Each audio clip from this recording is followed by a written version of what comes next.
कलयुग को सभी युग में से सबसे सर्वश्रेष्ठ क्यों कहा गया है और ऐसा किसने बताया? और कलयुग में सबसे बलवान व्यक्ति किसको माना जाएगा? लेकिन क्या आप जानते हैं कि कलयुग में महाभारत जैसा एक और महायुद्ध भी होने वाला है? तो चलिए जानते हैं इस वीडियो में, तो वीडियो को अंत तक जरूर देखें।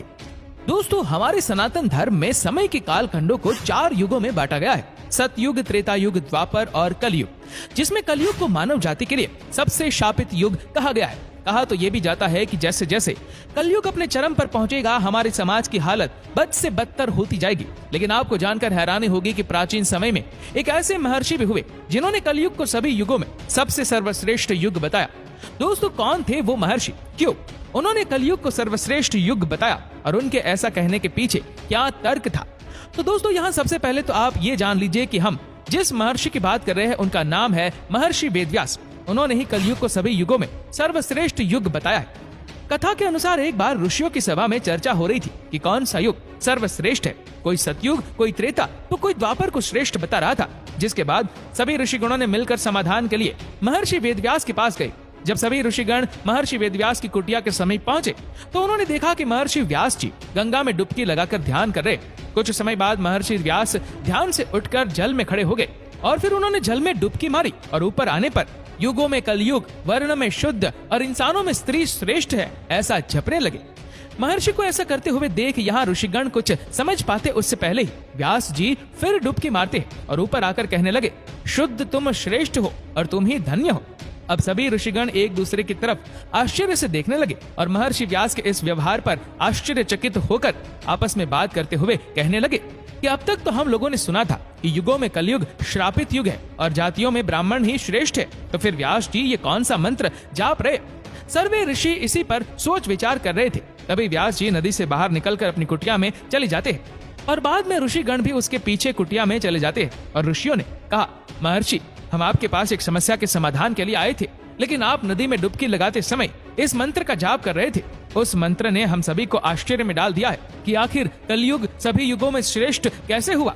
कृपया करके आप इसका जवाब दे।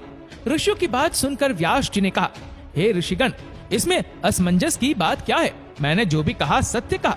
मनुष्य को जो फल सतयुग में 10 वर्ष तक कठोर जप तप करने से मिलता है, वही फल मनुष्य को त्रेता में 1 वर्ष में, द्वापर में 1 महीने और कलयुग में 1 दिन में प्राप्त हो जाएगा। इसी तरह जो फल सतयुग में त्याग, त्रेता में यज्ञ, द्वापर में देवार्चन से प्राप्त होता है, वही फल कलयुग में मनुष्य प्रभु के भक्ति और कीर्तन मात्र से प्राप्त कर लेगा। दरअसल कलयुग को ये वरदान प्राप्त है कि कलयुग में केवल श्री हरि का नाम जपने मात्र से जीव का कल्याण सुनिश्चित है। उसे मुक्ति के लिए अन्य किसी भी साधन की आवश्यकता नहीं है। इसी वजह से मैंने कलयुग को श्रेष्ठ कहा।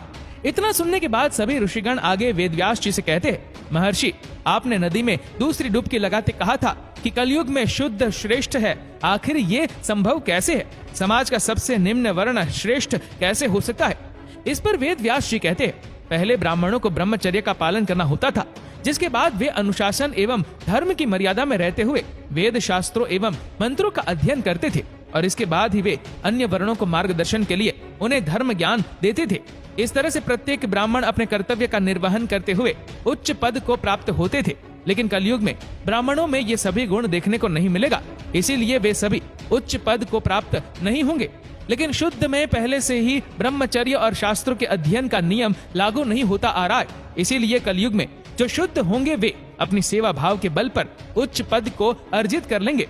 इसीलिए मैंने शुद्ध को कलयुग में सभी मनुष्यों में श्रेष्ठ कहा। दोस्तों, कथा के अनुसार व्यास जी यही नहीं रुके, वे आगे कहते हैं, जो पुरुष कलयुग में अपने गुण रूपी जल से अपने समस्त दोषों को धो डालेगा, वो पुरुष कलयुग में श्रेष्ठ पुरुष कहलाएगा। इसीलिए हे मुनिगण, कलयुग वासियों के लिए ये मेरी सलाह है कि अगर वे अपने जीवन को सफल और सुखी बनाना चाहते हैं तो सदा श्री कृष्ण रूपी हरि नाम का जाप करे। अगर वे ऐसा करते हैं तो कलयुग के बाद यानी अपनी मृत्यु के बाद वे वैकुंठ धाम में स्थान प्राप्त करेंगे।